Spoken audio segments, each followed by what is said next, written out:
सासू माँ की नई सहेली। प्रिया किचन में चाय बना रही होती है और सुमन ड्राइंग रूम में बैठकर मजे से टीवी देख रही होती है। तभी दरवाजे की घंटी बजती है।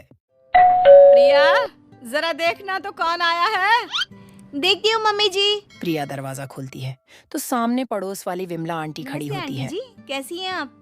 मैं तो बिल्कुल ठीक हूँ बेटा, पर तेरी सास को क्या हुआ है? आजकल कहीं दिखती ही नहीं है। जब देखो तब टीवी के आगे जमी रहती है। अंदर तो आइए आंटी। अरे ओ दीपक की अम्मा, कहाँ हो? अरे बिमला, आओ आओ, क्या बात है, बड़े दिन बाद याद आई तुम्हें मेरी। मैं तो हमेशा ही तुम्हें याद करती हूँ, पर तुम ही गायब रहती हो और आजकल तो बाहर भी नहीं आती जाती। तबीयत तो ठीक है ना तुम्हारी? अरे तबीयत को क्या होना है, इस उम्र में तो कुछ ना कुछ लगा ही रहता है। मेरी छोड़ो, तुम ये बताओ कि क्या चल रहा है गली मोहल्ले में। तुम गली मोहल्ले की छोड़ो, चल तो तुम्हारे पड़ोस में रहा है। तुम्हारी नई सहेली आई है। मेरी कौन सी नई सहेली? मैं तो यहाँ बस तुमसे बातचीत कर लेती हूँ, या फिर बाजू वाली शर्मा की बहू से दो चार बातें कर लेती हूँ। इसीलिए तो कहा कि तेरी नई सहेली आई है। अब कोई पड़ोस में आया है तो बात तो होनी ही है। कम से कम इसी बहाने हमारा भी एक ग्रुप बन जाएगा। फिर सब मिलकर अपनी बहुओं की शिकायतें किया करेंगे। दोनों हंसने लगते हैं। तभी प्रिया चाय लेकर आती है और सामने टेबल पर रख देती है। दोनों चाय पीती है और बातें करते हैं। चलो मैं चलती हूँ, अब कल मिलते हैं। राम राम। अगले दिन प्रिया किचन में कुछ काम कर रही होती है और सुमन आराम से सोफे पर बैठकर मटर छील रही होती है। तभी डोरबेल बजती है। प्रिया दरवाजा खोलती है तो सामने उनकी नई पड़ोसन खड़ी होती है। आप कौन? मैंने पहचाना नहीं। नमस्ते बेटा, मैं शारदा। आपके बगल वाले घर में अभी 2-4 दिन पहले ही शिफ्ट हुए हैं। ओह अच्छा अच्छा अच्छा, नमस्ते आंटी, अंदर आइए ना आप। देखिए तो मम्मी जी, आज कौन आया है? इतना कहकर प्रिया किचन में चाय बनाने चली जाती है। नई पड़ोसन को घर पर देखकर सुमन थोड़ा हैरान हो नमस्ते जाती है। बहन जी, मैं शारदा, आपकी नई पड़ोसन। अच्छा अच्छा, आप हैं हमारी नई पड़ोसन। आइए आइए, और बताइए कैसी हैं आप? जी बिल्कुल ठीक हूँ। वो दरअसल घर पर छोटी सी पूजा रखवाई थी, बस उसी का प्रसाद देने चली आई। सोचा इसी बहाने नए पड़ोसियों से भी मुलाकात हो जाएगी। ये तो बहुत अच्छा सोचा आपने। सुमन प्रिया को आवाज अरे लगाती ओ है। बहू, जरा चाय पानी का तो आके पूछ लो। ये आजकल की बहुएं भी ना, जब तक बोलो नहीं तब तक कुछ नहीं करेंगी। आई मम्मी जी। प्रिया चाय लेकर आती है। दोनों बैठकर चाय पीती है और खूब सारी बातें करती हैं। बहन जी, अब मैं चलती हूँ, फिर मिलते हैं। अब तो आना जाना लगा ही रहेगा। शारदा के जाने के बाद प्रिया किचन से बाहर आती है। बात है मम्मी जी, आप दोनों को देखकर तो लगा ही नहीं कि पहली बार मिल रही हो। आप दोनों तो बिल्कुल बिछड़ी हुई सहेलियों की तरह बातें कर रही थी। अरे जब दो औरतें मिल जाती है ना, तो बातें अपने आप ही निकल आती है। अब तू अपने काम पर ध्यान दे, बातों पे नहीं। ऐसे ही कुछ दिन बीत जाते हैं। अब सुमन और शारदा अच्छी सहेलियां बन गई होती हैं। दोनों एक साथ मंदिर जाती, मार्केट जाती और कभी-कभी तो विमला भी इनके साथ मिलकर खूब हंसी ठिठौली करती। एक शाम तीनों बैठकर सुमन के घर पर चाय पी रही होती है कि तभी बहुत तेज बारिश शुरू हो जाती है। सुमन जोर से प्रिया को आवाज लगाती है। प्रिया, ओ प्रिया, देख कितनी तेज बारिश हो रही है। जाके छत से सारे कपड़े ले आ, नहीं तो सब भीग जाएंगे।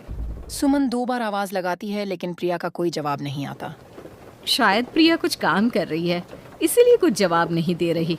अरे काहे का काम, आराम फरमा रही होगी महारानी। तभी प्रिया बीमार हालत में अपने कमरे से बाहर हाँ निकलती मम्मी जी, है। क्या हुआ? मेरी तबीयत थोड़ी ठीक नहीं है ना, इसलिए आग लग गई। अरे सारे कपड़े भीग गए और तुझे सोने से फुर्सत नहीं है। सबके सामने सुमन के मुंह से ऐसी बातें सुनकर प्रिया उदास हो जाती है और छत से कपड़े उतारने चली जाती है। सुमन, ये क्या बात हुई? प्रिया ने बताया ना कि उसकी तबीयत ठीक नहीं, इसलिए उसकी आंख लग गई। तुम भी ना खामखा उसे सबके सामने सुना दिया।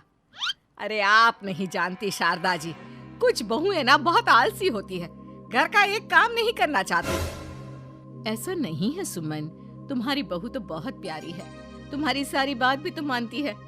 हाँ सुमन, तुम प्रिया के बारे में ऐसा क्यों सोचती हो? मेरी भी 2 बहुएं हैं, लेकिन मैं उन्हें अपनी बेटियों की तरह रखती हूँ। आखिर वो भी तो किसी की बेटियां ही है ना। और अगर तुम ऐसा ही व्यवहार करोगी तो एक दिन प्रिया भी तुम्हारे साथ ऐसा ही बर्ताव करेगी। शारदा और विमला की बातें सुनकर सुमन की तो मानो बोलती बंद हो जाती है। वहीं प्रिया भी बाहर से सारी बातें सुन अरे रही है। मैं कोई उसकी दुश्मन थोड़ी ना हूँ, मैं भी उसकी माँ हूँ। लेकिन कभी कभी सास बनना पड़ता है, नहीं तो बहुएं हाथ से निकल जाती है। देखो सुमन, ये सब सोच का फर्क है। अगर तुम ये सोचोगी तो कभी प्रिया को अपनी बेटी नहीं बना पाओगी। इतना कहकर शारदा और विमल वहां से चली जाती है और सुमन अकेले बैठकर उनकी बातें सोचने लगती है। अगले दिन प्रिया और दीपक अपने कमरे में बैठकर बात कर रहे होते हैं और सुमन उनके कमरे के बाहर कुछ काम कर रही होती है और उन दोनों दीपक, की तुम्हें बातें पता है, सुन लेती है। हमारे पड़ोस में जो शारदा आंटी है ना, बहुत अच्छी हैं। अच्छा, ऐसा क्या हो गया जो तुम्हें वो इतनी अच्छी लगने लग गई? कुछ खास नहीं, बस कल जब मम्मी जी मुझे सबके सामने सुना रही थी तो शारदा आंटी ने मेरा साथ दिया।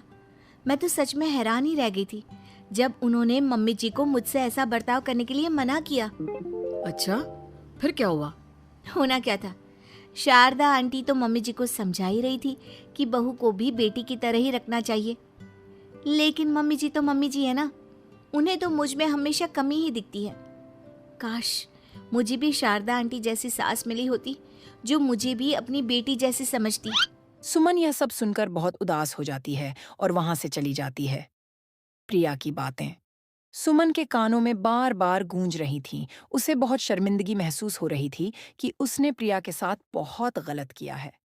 अगले दिन सुमन शारदा बात और है विमल सुमन? को बुलाती है। आज तूने ऐसे अचानक क्यों बुलाया? सब ठीक तो है ना? हाँ हाँ, सब ठीक है, तुम दोनों बैठो तो सही।